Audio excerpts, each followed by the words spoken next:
All right.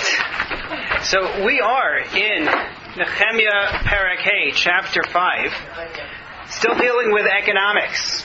And we get to a part of the Perek which is something we talked about in the beginning of the book of Nehemiah, but now we're going to see it inside. Remember, this is the Perek in which, as we began, the Jews completely ignore the fact that they're trying to build a wall, completely ignore the fact that they're defending themselves against Samaritan attack, and focus instead on an internal problem, the problem of grave poverty. 4 different groups complain to Nehemiah about their personal state. They have mortgaged their fields, they are broke, their children have been sold as slaves in order to survive. There's a terrible problem of national poverty. And Nehemiah first turns to the wealthy and rebukes them. There's a public rebuke as part of this. They sort of shrug and they don't have anything they can say back to him. And then in Pasuk Tes, in sentence 9, if you're using the Stone Tanakh, you want page 1847, in chapter 5, sentence 9, he said, we need to deal with this problem, and the way we're going to deal with this problem is we are going to nullify all outstanding debts. That's what we're going to do. We're going to nullify all the outstanding debts, and everybody starts from scratch, which, as we noted last time, economically this can be a very bad move because it removes any incentive for people to lend money. Can I ask you a question? So these very wealthy people, I presume, loan money to very poor people. That's the only way it would make sense, because in nullifying debts, it meant the people who loaned the money didn't need the money. Correct. I mean, if I loan somebody money, it could be the case that I need that money back myself. Correct. So that old maxim about don't lend money to anybody if you need that money. Don't lend money that you can't afford to lose. You can't afford to lose. It must be. Right. It must be the case. Yeah. That makes sense. No, that would seem to be the case. Now, if you accept Ibn Ezra's idea that this was a Shemitah year, if you accept Ibn Ezra's idea that this was a Shemitah year, then that changes the way you look at the story. It also changes which debts were being nullified. Meaning, if this nullification is simply that we have a law in the Torah, the law says that debts are nullified in the Shemitah year every 7 years, only certain debts are canceled. It isn't true that Shemitah cancels all debts. Shemitah cancels all debts which are owed, which are already owed, which have already come due. In other words, if Rosh Hashanah at the beginning, really it's the end of the Shemitah year that nullifies it. So if Rosh Hashanah at the end of the Shemitah year is this coming, I'm making up a date, is this coming October 1st, any debts that were owed, that were payable before October 1st, and the person defaulted and didn't pay, that's what's going to be nullified. But let's say there is a debt that has a 5-year period on it, and the repayment date is actually October 2nd. That does not get canceled this coming Rosh Hashanah. It's only debts that are past due. That's the term I was looking for. Only debts that are past due will be nullified. Yeah. The interest and the principal? There is no interest. There is no interest. You're not allowed to charge interest. So it's a principal. It's all principal. That's correct. The interest is already out the window. So that's if you take Ibn Ezra's view. However, if you take the other view, which I think is basically everybody else, he's canceling all outstanding debts, not just debts that are already past due, but any loan that has been extended, you're not getting it back. That's it. And he declares this as a covenant and as a curse upon them. Now, it seemed like everybody accepted this from Nehemiah. Meaning, they all nodded their head yes when he said it. And then he brought in the Kohanim and had the special oath, which was either the oath for the Kohanim to swear or the oath that the Kohanim administered for the population. But it seems like everybody's going along. But I should note that we don't actually know. Meaning the text never says, and they forgave the loans. We will not revisit this story in the future to, one way or the other, for Nehemiah to say, hey, you're not forgiving the loans, or, and they actually did forgive the loans. We don't know. Later on in the book, we're going to have a situation in which Nehemiah actually issues a decree, and it doesn't take, and then he has to come back to it again. So you could really read this and say, on the one hand, from the fact that it doesn't say they forgave the loans, that means he didn't succeed. Or you could say, from the fact that he didn't come back to it later on, that means that he did. I don't know. We're not given enough evidence to work with. Instead, we shift in Pasuk Yadalit in sentence 14 to talk about Nehemiah personally. And this is Nehemiah's self-defense, as I worded it on the sheet. And this is going to go back to a point we made a couple of weeks ago when we talked about Jewish leaders and money. And the problem of fear that they are influenced by those who enrich them, fear that they may have achieved their wealth through dishonest means, taking advantage of their position. Maybe their lead is specifically in order to enrich themselves. That's all, the story of Korach's accusation that Moshe is taking everything for himself and his family. That type of a concern is all subtext within this. Within Nehemiah's speech that he's about to give. Janine and then Alina. So according to Ibn Ezra, Nehemiah was not telling them to be kind. He was telling them to just keep the law. Obey the law. I mean, it happens to be a reaction to people who are complaining. But yes, he wasn't demanding special kindness. He was demanding just do what God expects of you. And that's kind of funny because when he included himself, it sounds. Well, either you could read it as he's including himself and I've been doing something wrong, or frankly, he's saying, and look, since the Shemitah year is here, I'm nullifying my debts as well. I'm observing the law. It doesn't mean that he had done something wrong previously. Then, Alina, you were going to say. It just says at the end it says Vayasa am Kadavar Hazeh. Seems as if they said they had done it. So I'm just wondering when you're saying you're asking, So you're saying Vayasam Kadavar Hazeh is the statement that they actually did it? Yeah, no, I hear you. So maybe I'm just cynical because of what I see happen later in the book. But you're right. Maybe Vayasam Kadavar Hazeh works. Yeah. Okay. I'll accept that. Yes. Okay. So let's see what Nehemiah then says about himself in Pasuk Yadalit. Gam miyom asher tziva osi liyos pecham be'eretz Yehuda. From the day that he commanded me, he being Artaxerxes, commanded me to be pecham. Pecham is the pacha. It's the same term. In the land of Judea, Mishnas Esrim, from the 20th year of his reign, when I first showed up, V'ad Shnas Shloshim U'Shtayim L'Artaxerxes HaMelech, and to the year 32 of his reign, Shanim Shtei Mesrei, 12 years, Ani ve'achai lechem hapecha lo achalti. My brothers and I, and remember brothers, as we've explained earlier in this, in Nehemiah's, general narrative, is not brother, genealogically. It means my allies. We never ate the bread of the pecha, meaning we were entitled to special privileges, special wealth, and we didn't take it. Keep in mind that the word bread need not be read literally. The word bread in Tanakh often just means food.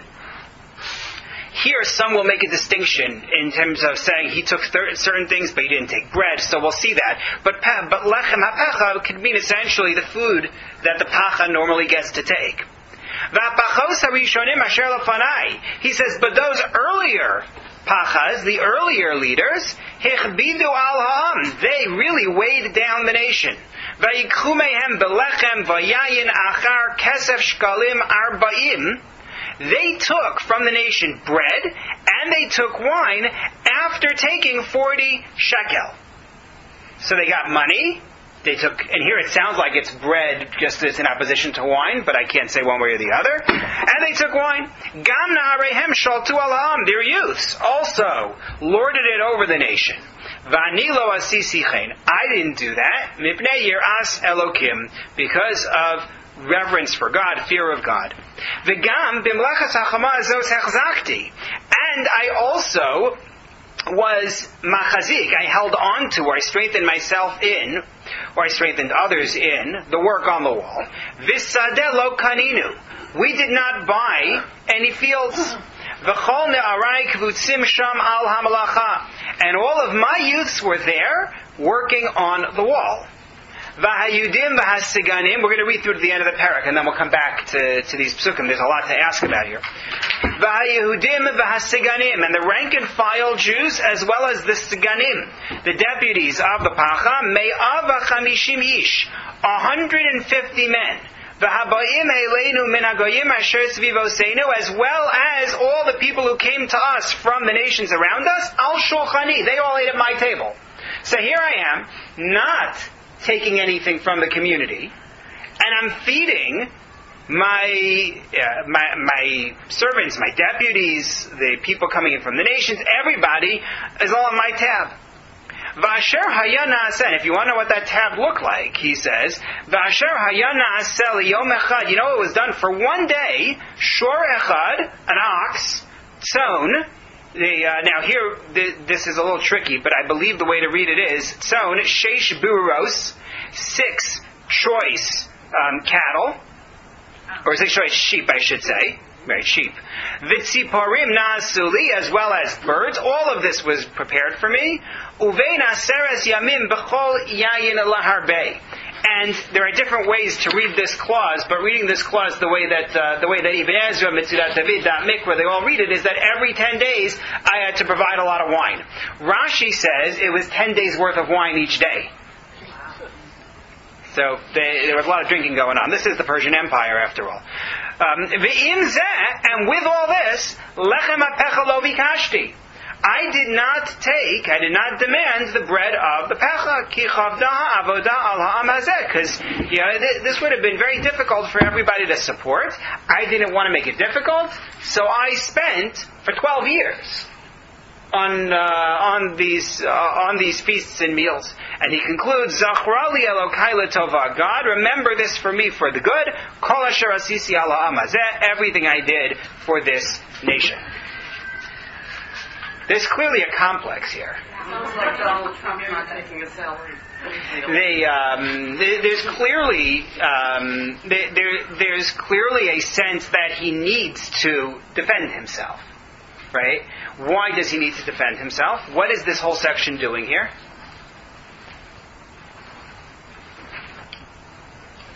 Well, he's justifying why he's asking everybody else to pitch in. Good, right? Because he's making this big demand on the nation, right? Not only that, if you take a look at your sheet, take a look at source number 1. Mitzudat David makes the point that we just said, as Alina noted, that they all went along with this, right?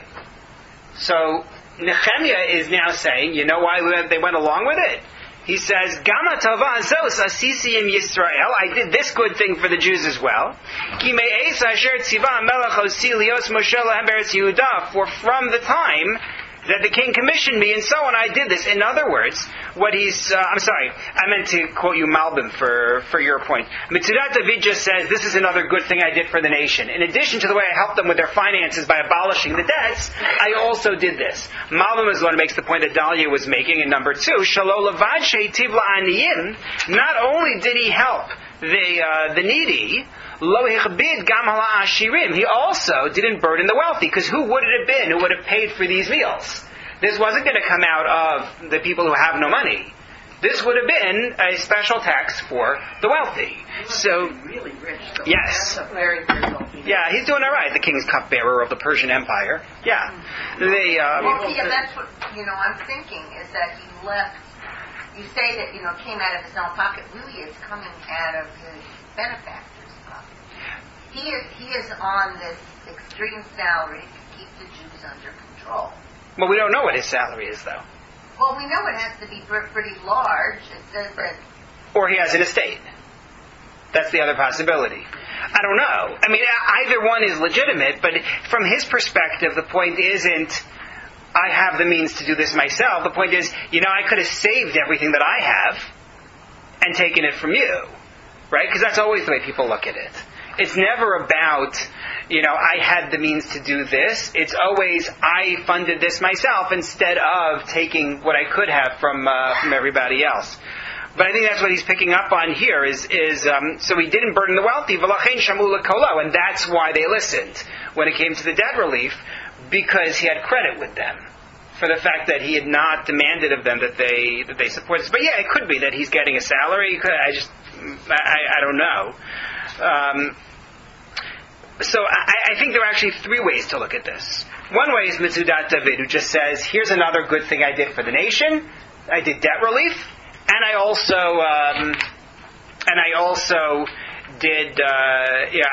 didn't burden them with funding my hosting responsibilities. Malbim says what it's doing here is to explain why the wealthy listened. The other way you could look at this, though, I want to go back to the point that we made in introducing the parak, is that Nehemiah is trying to make clear that he doesn't favor anybody, including himself. No one can claim anything from me. I don't owe anybody anything. And I've gone to extreme lengths to make sure that nobody could make any claim on me. So I think that's also a piece of this. So he says, we didn't take advantage of the bread of the pacha, which Rashi says he would have normally gotten out of a tax. Zakheim, of course, takes the opportunity to note that this is not what normally happens in governments. Not then and not now. Normally, if you have an opportunity to take a benefit, that's what you do. But then he goes on. Look back at Pasuk Tet-Vav, sentence 15. Does that bother you? Yeah. Ha, look at all those people before me. They took and took and took. And me, I'm a good guy. I fear God. Yeah. I feared God, precisely. So Ralbag, first... Jewish? Who was before him? Right, so we'll come back to that in 1 second. I just want to note, Ralbag points out that the pasuk is a little bit vague here. Because sentence 15 said, they took bread and wine after 40 shekel.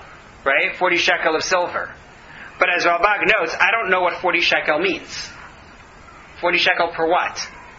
They say 40 shekels of silver here in the JPS. Yeah, but they fill it in. Right, but per what?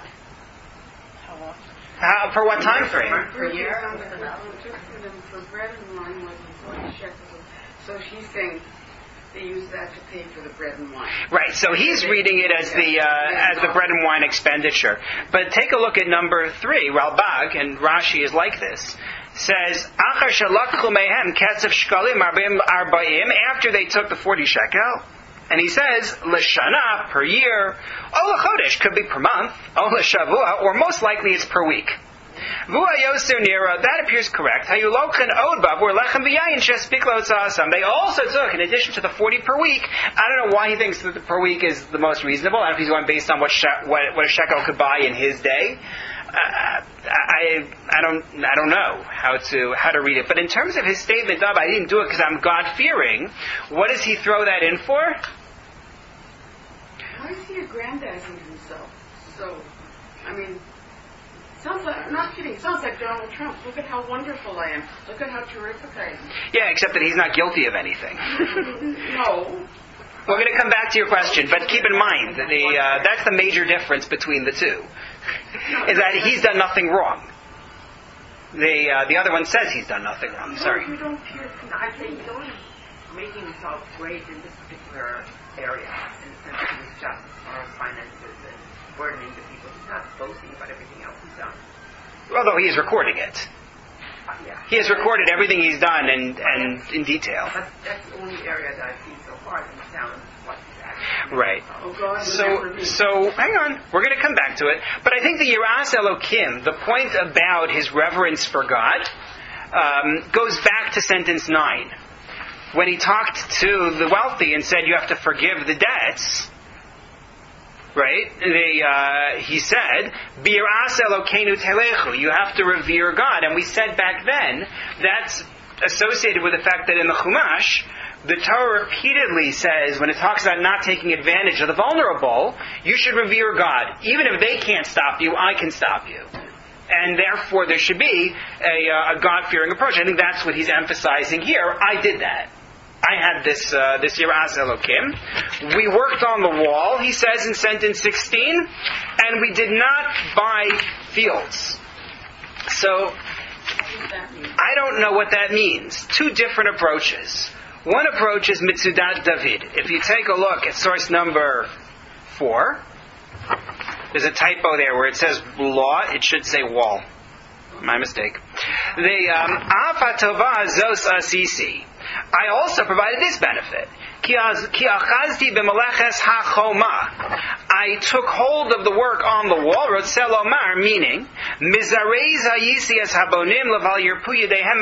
I energized the builders. I wanted to make sure that they would not be weak, in which case, the way that Mitzudat David takes it, Rashi takes it this way, I gave them money for support, and I did not demand their field in response. When he says, I didn't buy a field, what he means by that is, I gave them money and didn't take their fields in response. If you think back to Yosef in Egypt, right, when the farmers are broke at the end of Parshas Vayigash, right, the farmers are broke and they come to him. He says, no problem. I'm going to provide you with seed, and your land is now the property of Paro. What Nehemiah does is he says, I provided them with the means to survive, and I did not take their land. That's the way Mitzudat David reads it. Ralbag has a different take. Ralbag says grabbing onto the work means that he actually did the work in source number 5. I also grabbed onto the work on the wall, to fulfill it, to complete it full strength, and I was involved in it. Visadelo kaninu, and we didn't purchase any fields, yatsa mimenu lechem chuki, meaning from which I could have gotten my bread every day, so that we would need to work in the, so that we would not need to work in the fields. In other words, what he's saying is, I didn't invest in fields so that I would be available to work on the wall. So 2 different approaches to what he did. The first approach is, we supported the workers, we funded them, and we did not take their fields for our payment. Or Ralbag, we worked on the wall, and we didn't speculate in land, but instead we just devoted ourselves to the wall. So he says, I spent a lot of money to support a lot of Jews, the officials in my government, as well as people who came to us from the nations. Who are the people who came to them from the nations? Right, the non-Jews who come to him. What is that?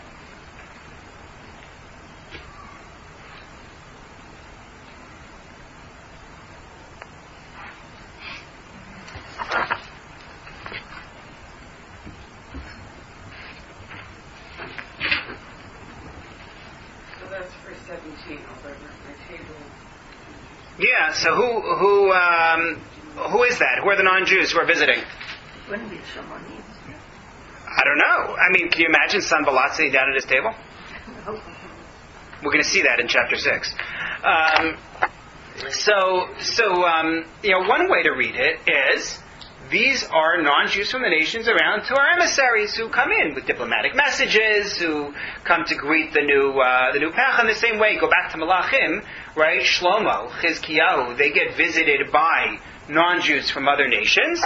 So too, he's getting visited by other people he has to entertain. He has to hold a state dinner. What does he have foreign workers? Well, it doesn't sound like that. Like, the language sounds more like they're there in a palace type of a situation, right? What was the wording? 150. Yeah. It sounds not like foreign workers. It sounds like diplomats maybe. But interestingly, Rashi and Mitzudat David both say these are Gerim. These are people who convert to Judaism. That's the way that they read it. Okay? So he's providing these big feasts. And then he says, last sentence of the chapter, Zachrali Elokai L'Tova. God, remember for the good everything that I did. He likes this line. The last sentence of the book is also going to be Zachrali Elokai L'Tova. God, remember all this for me for the good. When we started Nehemiah, we noted source number 6. Gemara in Sanhedrin. Michti komili de Ezra Nechemiah ben Chakalia Amrinhu. Nehemiah recorded all of Ezra's deeds. Nechemiah ben Chakalia, my time Sifra al Shemei. Why wasn't the book called the Book of Nehemiah? Right? We talked about this. The fact that the first half was called Ezra, and historically the whole thing was called Ezra. No one called it Nehemiah until the last few centuries. So why is that? Amar Yirmiyah bar Abba, source number 6 here. Mibnei shehechzik tova la'atzma. Rabbi Yirmiyah bar Abba says, because he said, am I not wonderful? He took credit for himself, and he quotes our verse, Zachrali Elokai l'tova, remember for me, for the good God, Kol asher asisi al hamazeh, everything I did for this nation. Rabbi Yosef Amar B'pnei Shesiper B'gnusan Shel Rishonim. Rabbi Yosef said it's because he degraded his predecessors, and he quotes the other piece of this, right? That the ones who were before me, they took so much, and so on. V'aval Daniel Shegadol Mimenu Siper. He even spoke this way about Daniel, who was greater than him. So there. And then they go on to talk about Daniel. But here's the question. What is it that he is doing here? Is there a way to redeem Nehemiah? The question was asked before. I don't remember if it was Alina who asked it or it was somebody in this area. I'm thrown off with this, different room, different table arrangement. It's hard to remember who said what. That's what it is. That was confusing me. The predecessors we're talking about are not Jewish, right? The predecessors we're talking about are not Jews. I mean, it's odd that the Gemara throws in Daniel. Daniel was not a Pacha. Daniel was a member of the court of Nebuchadnezzar, who then rose to become powerful in Bavel. And he's still powerful when Darius the Mede is in charge, and then he disappears. But we don't have any notion of him fulfilling. The Pecha is a very specific position. One of the things that we run the risk of doing when we read the books from this era is glossing over words that have real meaning because we're not familiar with them. Meaning, when you read Megillas Esther, we don't know what Achashtar Panim, Achashtranim, and Bnei Ramachim are. They're just people with some level of power. We can call them all satraps and call it a day because we don't know what a satrap is either. But these actually were particular positions with particular powers, and the power of a Pecha was to govern over a particular region. Daniel never was a Pecha. No way, shape, or form. So my question is, you're criticizing him at this point because he criticized the non-Jewish Pachas who were his predecessors, because we're not happy with him for holding himself as being greater than them, even those. As well as he seems to be holding himself over our leadership in general, if we're going to count Daniel in this mix. Is there a way to redeem what Nehemiah is doing here? Everything I did was for the sake of the people, not just my own grandiosity. So, yes, but you're not supposed to say, "Aren't I great? I did all of this for you." Is it a little reminiscent? Zacharu likes to love. Yeah. First Baruch Hu remember me positively because everything I did was for the people. But you had to stick it in the book. Why not? It's my book. I did every prayer he had. It's my book. That's it. It's just I don't understand. Is it a little reminiscent of Moshe Rabbeinu, where he said, I can't quote, I'm not good at, but didn't he say something, I didn't take anyone's thing, but instead. Right. So this takes us back to the introduction. No. This goes back to what we said when we introduced the chapter, which is Moshe did it with Korach. Shmuel did it when the Jews said, we want a new leader. The statement of, I haven't taken anything from anybody, but it's a defensive statement. It's a negative precept, not a positive. Well, it's a response to an allegation. In other words, Korach says, Rav Lachem, right? Rav Lach, the Madua Tisnasu al Kahal Hashem, why do you hold it over everybody else? Rav Lachem is actually Moshe's response. But there's been an allegation made. Shmuel takes the request for a king as a statement of, you've been bad, Shmuel, we need to replace you. So if you take a look at your sheet, it's source number 7. I brought this in the beginning of the book, but now we understand more about the context and why this makes sense. Professor Moshe Tzvi Siegel in Encyclopedia Mikra'it says, Efshar shechiburo no'ad l'shamesh ksav magein neged oivav harabim. It could be that his composition is meant to be a shield, right? This is a shield against his many enemies. We know he's got enemies. He has enemies, the named ones from the nations around us, Sanballat, Gashmu, or Geshem, and people like that. But he also has enemies among the Jews, all the people who are the allies of those people from the Samaritans and so on, they married in with, who they were their supporters. So his memoir is actually a means to say, I was a good guy. That's what he's doing. Hence his regular prayer in this composition, for God to remember his good deeds for him for the good, and for his enemies, God should remember them for the worst. So what he's doing here is responding to his enemies. It's just that here we haven't heard the enemies explicitly. It's not like with Shmuel, it's not like with Moshe, where we know what they're responding to. But that's one way to justify what is here. He feels like he is under attack, and he needs to justify himself. That's one approach. Malbim has a very interesting, different approach. Malbim says this is actually not a tefillah for himself, it's a tefillah for the nation. Take a look at source number 8. V'yesh lefaresh, you could explain. That he also wants God to remember this merit for him, lo ba'avuro, not for himself. You have to read the sentence differently. It's a little bit of a creative read of the sentence, but Malbim likes doing that. They read the sentence. If you go back to 5:19 a second. Zachra li Elokai letova kol asher asisi. Remember for me, my God, for the good, everything I did. Remember it, al ha'am hazeh, for this nation. Meaning, going back to the Malbim, shezchus hatzadikim megin al ha'am, because the merit of the righteous protects the nation. So he rewrites this as a prayer on behalf of the nation. Exactly. That's exactly right. I have to admit that this is a stretch. Put a colon in there. Yeah. Because of the leaves. The leaves are for leaves. Yeah, that makes it hard. It is hard. Sorry? I don't understand the way to read it, the leading. Yes, but as Joseph points out, Zachra li Elokai letova. If you really meant it to be for the nation, it should have said Zachra Elokai letova, not Zachra li. Remember it for me. It's a hard read, I have to say, and I think it's a hard read, for the same reason that the whole thing is strange to us. Do we hold this person up as a hero if he's, bent on making sure that we all thank him for what he's done? So, I can give Malbim's read. I could give the point that he's trying to defend himself, which I think holds a lot of water. We do see he has many enemies, and he feels that need to exonerate himself.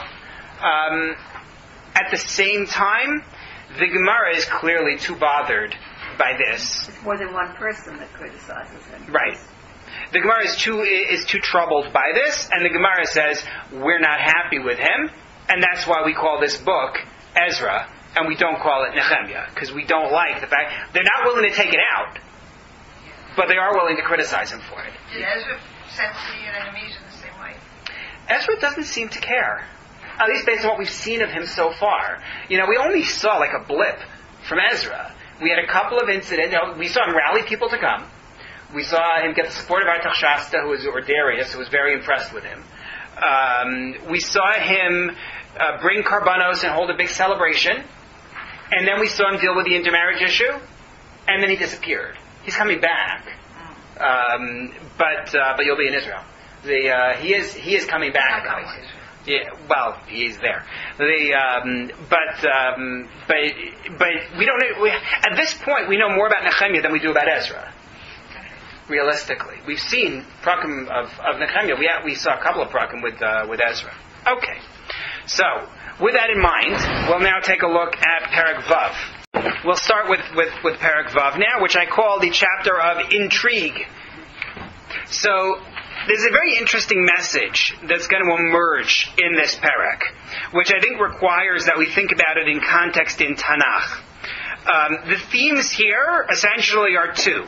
Nehemiah is going to be ambushed, or they're going to try to ambush him, as in ambush him and kill him. And he's going to face false charges of disloyalty to the throne. That's what we're going to see. Both of those themes, the idea of being attacked and the idea of facing a charge of disloyalty, are themes that have echoes in this era in other stories. Ambush, any number of Jewish kings from the latter half of the First Temple were attacked in this way, especially Malchai Yisrael, the kings in the northern kingdom. Regularly we find this one governed for 6 months and then he was killed and he was replaced by so-and-so. Of course, if you want the Persian period, you have the attempt to assassinate Ahasuerus, right, Bigtan and Teresh. And then you have the story of Gedaliah, which I gave you a reference to on the sheet. We're not going to go through it. I just wanted you to have it there in number 9. But Gedaliah is assassinated. Gedaliah, remember, is the governor of the Jews under the Babylonians. After the Beit HaMikdash is destroyed, most of the people have been exiled.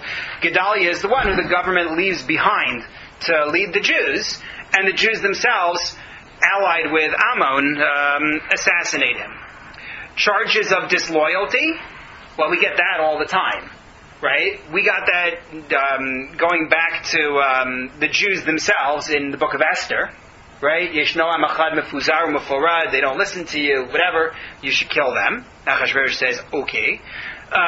In Daniel, you have Hananiah, Mishael, and Azariah, who are charged with disloyalty to the king. They won't bow to the statue when the music plays. And then Daniel himself, when he prays to God instead of going to Darius the Mede for assistance, also has this accusation. So we have all sorts of stories of Jews being charged with disloyalty to the throne, and of Jews and of leaders being attacked. The key difference, though, between other stories and this one is that, generally speaking, God saves the hero from the ambush or from the charges of disloyalty. Right? Not always. Gedaliah doesn't get saved. But generally speaking, God will intervene if they deserve it, and those stories tend to reflect divine protection. Right? Look at that. So-and-so attacked you, and I took care of you. Nehemiah will not get any divine intervention in this story. Instead, he's going to have to deal with it himself. He will pray to God, because that's what he does. But it's really going to be taken care of by his own calm and his own wit. And I think there's a message here that's consistent with what we've seen about Nehemiah all along. He's a very do-it-yourself guy. The work on the wall, broke it down, distributed it, let's do it. The plan for defense, here's what we're going to do. The economics, here's how we're going to deal with it.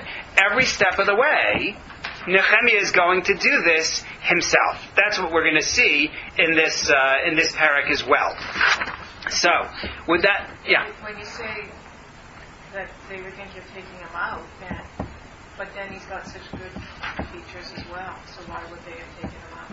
Who have taken him out? I thought you had said, like with Rab, they were very unhappy with that part where he bragged. But they did not take it out, correct. Take it out. So why would they? Well, if you really think that he's wrong for using Tanakh as a place to put in a commercial for himself, I mean, he didn't put this in Tanakh. In other words, he wrote a book. He wrote a memoir. And the assembly that's canonizing Tanakh says, okay, this goes in. He may have been on that assembly. That's actually its own discussion, right? Is he on the assembly? You have to recuse yourself from the review of your book, this decision of whether they canonize it or not. But in terms of what they could have done to exclude it, yeah, they could have taken out Zachrali Elokai Latova. They could have taken out, I'm better than all the Pachas who preceded me. You know, Taking out words. right? No, not taking him out. No. We want him in here. Okay. So I gave you a brief outline of the chapter in number 10. 3 attempts on the life of Nehemiah, followed by, of course, Nehemiah's prayer, and then, as we'll see, a letter writing campaign. Okay. The first attempt on his life. Chapter 6, sentences 1 to 4. You're now on page 1849 in the Stone Tanakh. Vayihi, we're now done with the whole poverty thing, and we're back to the wall is being built, and the enemies aren't happy. Vayika asher nishma l'sanvalat v'tovia u'legeshem ha'arvi u'leyeser oivenu ki banisi es ha'choma v'lo nasar ba'paretz. It was heard by Sanballat, Tobiah, Geshem, and the rest of our enemies that I had built the wall, and that there were no gaps in the wall anymore. We've made a lot of progress. The only thing that we're missing at this point were doors for the gates. That doesn't mean that you couldn't get in. The Jews getting together on a construction project. We just forgot the doors. No, what it means is the doors you would close in order to be able to make this a real defense against the enemy. Vayishlach Sanballat v'Geshem elai lemor. So Sanballat and Geshem sent me the following message: L'cha v'niva'ada yachdav b'kfirim b'bik'at ono. Let's get together, they say to him. Let's get together in the Kfirim. Kfirim is read as usually like Kfarim, villages. That's how Ibn Ezra reads it. Others say it's a place in particular, but in a place called Bik'at Ono. We're going to come back to Bik'at Ono. V'hema choshvim la'asos li ra'ah. And they want to do bad things to me. So in other words, Nechemiah is writing this. He says, you think I didn't know what was going on? They said, let's get together. You think I don't know what that means? And I sent messengers to them, Lamor, saying, there's a lot of work here. I can't go down. Why should the work stop if I let it go? And I go to you. 4 times they tried to do this. And I gave them the same response. It's very interesting to see 4 times. It's always 3. It's always 3. No, here it was 4. Apparently, 4 times I said no. 4 times they said to me. 4 times I said no. What bothers us here?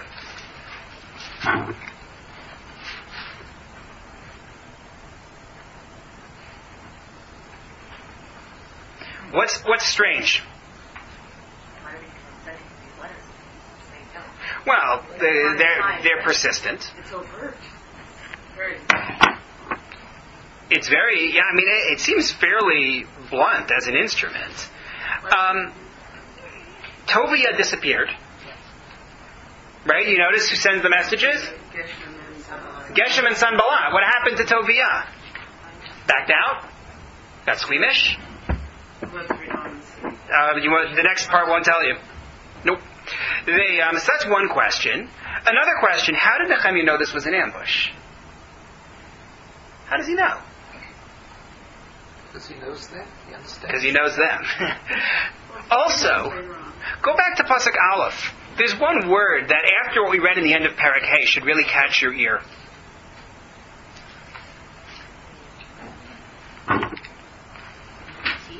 Sorry? Yeah. Right. He says, Banisi, they heard, Ki Banisi es hachoma, they heard that I built the wall. Right? I had not yet put up the doors. It's all me. Why do that? Again. Is it? Well, that's my question. Is what's going on? So I think in terms of this, I think in terms of why the emphasis is on him, I think it's because they choose to put the emphasis on him. Meaning, this is now a personal attack. Previous attacks were on all the workers, on the nation, to discourage people, to physically harm them. This is not. This is them saying, let's cut him off. So they made him the focus. What's their goal? Why don't they want the wall? Why don't they want him? Because they don't want our ability to be independent. First of all, they go back to the previous generation where we refused to have them participate in building the Beis HaMikdash. But second, this area has now been assigned to the Jews, and the taxes and all that are going towards the Beis HaMikdash, towards the temple. Right? They were very happy when they ran the area, and they took all the tax money.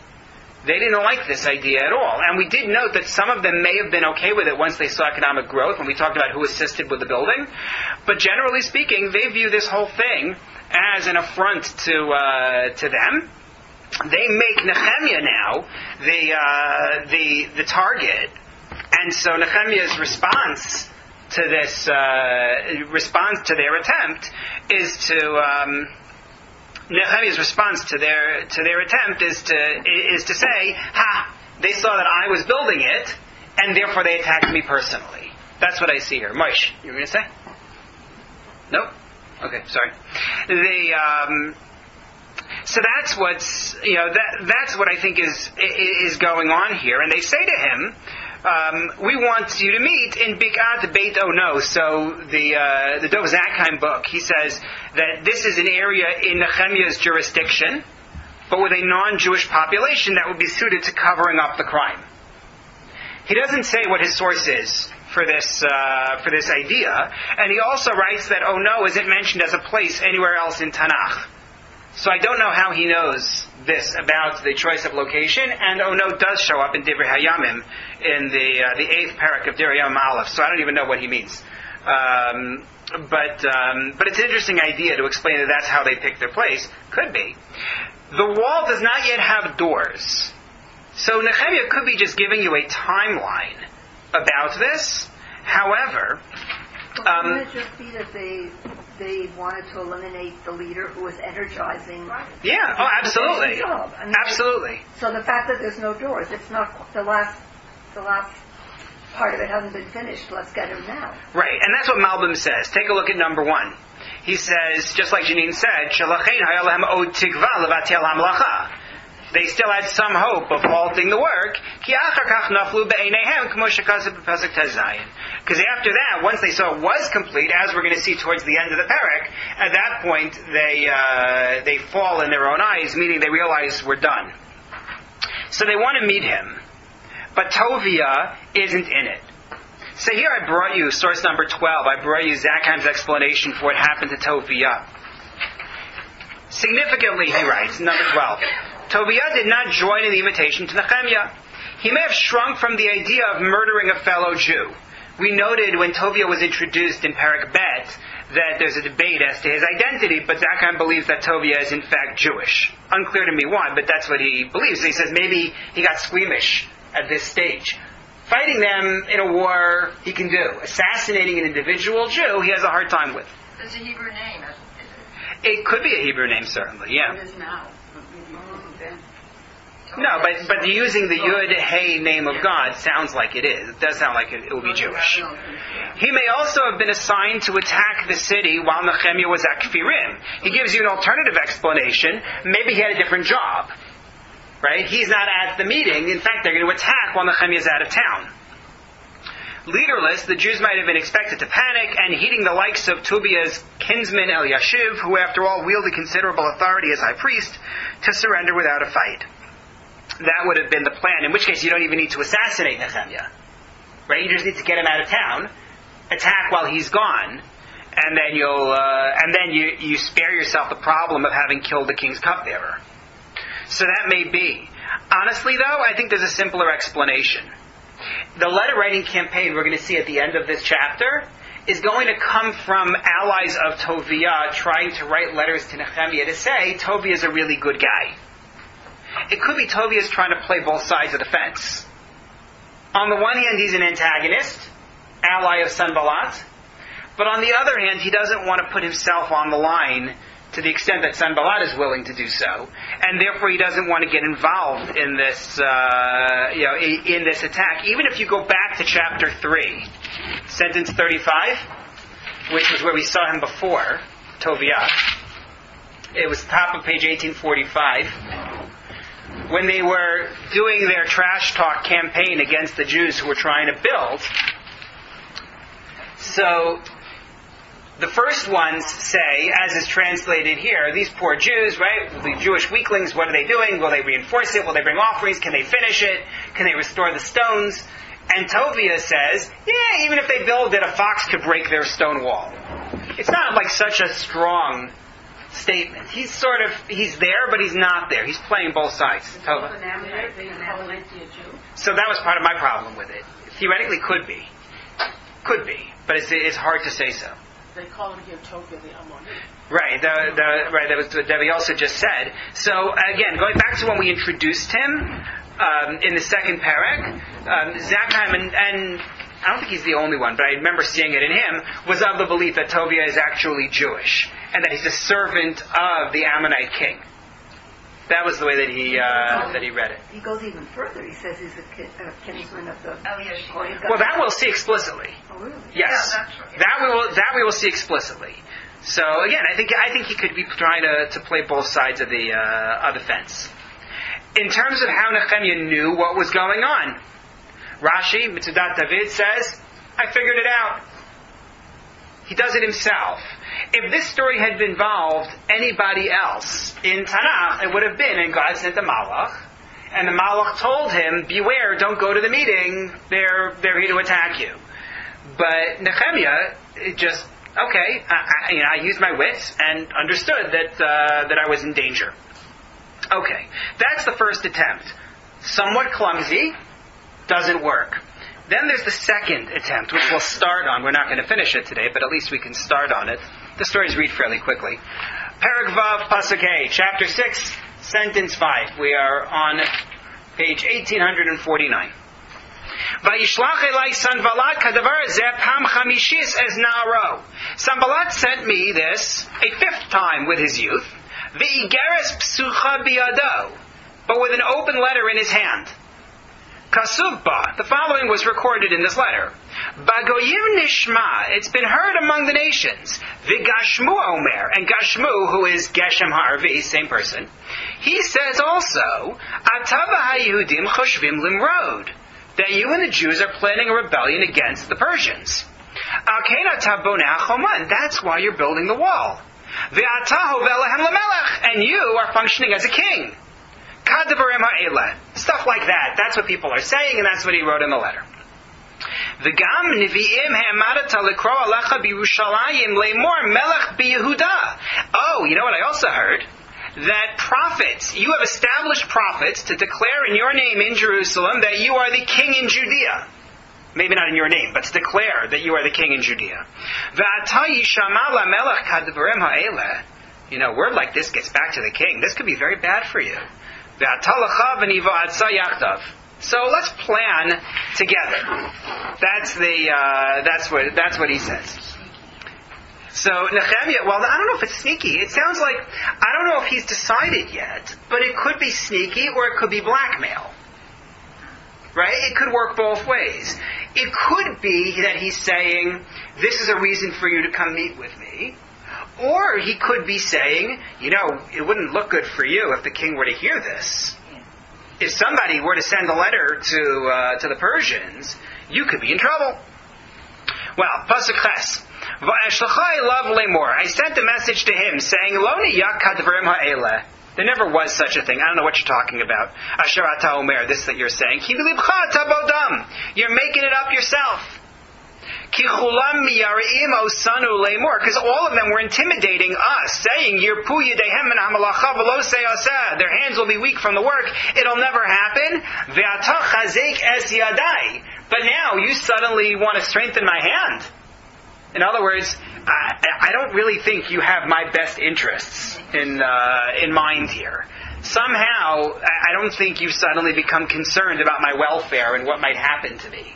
So he rejects the offer of let's take counsel together. Okay. There are a few things here that are really interesting. What questions would you ask on these psukim?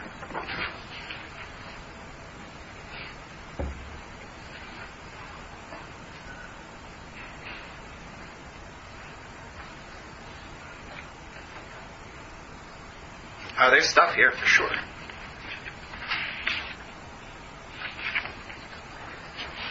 Pretty detailed. It's pretty detailed. I mean, he could have just said, they tried to kill me several times. Oh, well, I think he relishes this. Like, this is what makes a memoir fun to read. Otherwise, it's just all lists of names. Yeah, like a suspense type. Here, there's a story. It doesn't sound very intelligent. As a plot, you mean? I think it's great as a plot. What do you mean? Well, you put yourself in that position. Somebody comes to you with what we call bogomizers with these stories, and you say, don't be so silly, go away. Of course this is Well, that's why I think this is blackmail. Yeah. Blackmail Means if you don't meet with me, you know, the king might hear these things.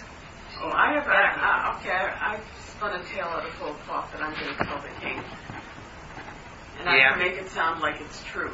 If you don't do what I want. I have to tell you, not only do I think it's blackmail, but as we'll see, we're not going to do it this time, I think they succeeded. So they have some things that they've manufactured that could be deemed proofs. I think they did. I think they did end up sending it to the king, and I think Nehemiah ended up paying a price for it. Okay. Yeah, another layer to it. There's a layer to what's going on here. I think that actually they succeeded. You'll see. That we're not going to get to this time. But why does he send an open letter? Why the emphasis on the open letter? Not sealed. And therefore what? Sorry, Karen? Everybody can read it. Everybody can read a letter with these allegations. Right? It's clever. They sending it in an open letter. It also may be read as an insult that he sends the letter open. We're going to come back to that next time. But there's an element of insult that you send your diplomatic letter to him and you don't even bother to seal it. It's also struck me as odd to see Nevi'im. How do you set up prophets? I mean, you can't go out and buy 4 prophets and set up. Oh, of course you can. You mean like all of the false prophets in Jerusalem? That's exactly what I mean. All the crazy... No, but that's exactly what I mean. It's very interesting because we always take this, I take this certainly, as post-prophecy. Like, we know Haggai, Zechariah, Malachi are the last of the Nevi'im, and they're not going to make an appearance. They made an appearance in Ezra, but we're never going to see them in Nehemiah. This is the end of the era of prophecy, and we just move on. But this shows us that there's a period in which false prophecy still exists. There are still people circulating claiming to be prophets. They're just not recognized as such by Tanakh. But there are people going around saying this is the word of God. Unless there's a different way to read the word Navi, which we're going to have to see. There might be another meaning for the word Navi. But the way that it seems to be presented here in the simple read is that in fact these are people who are claiming to have the word of God, and that's what's going on in this period when prophecy ends. False prophecy or claims of prophecy are not done. Those continue. So, God willing, next time we will have to pick up with the exciting rest of the story of the attempts on Nehemiah's life, and then move on to the completion of the wall, and then we get a name list. Thank you very much. A name list.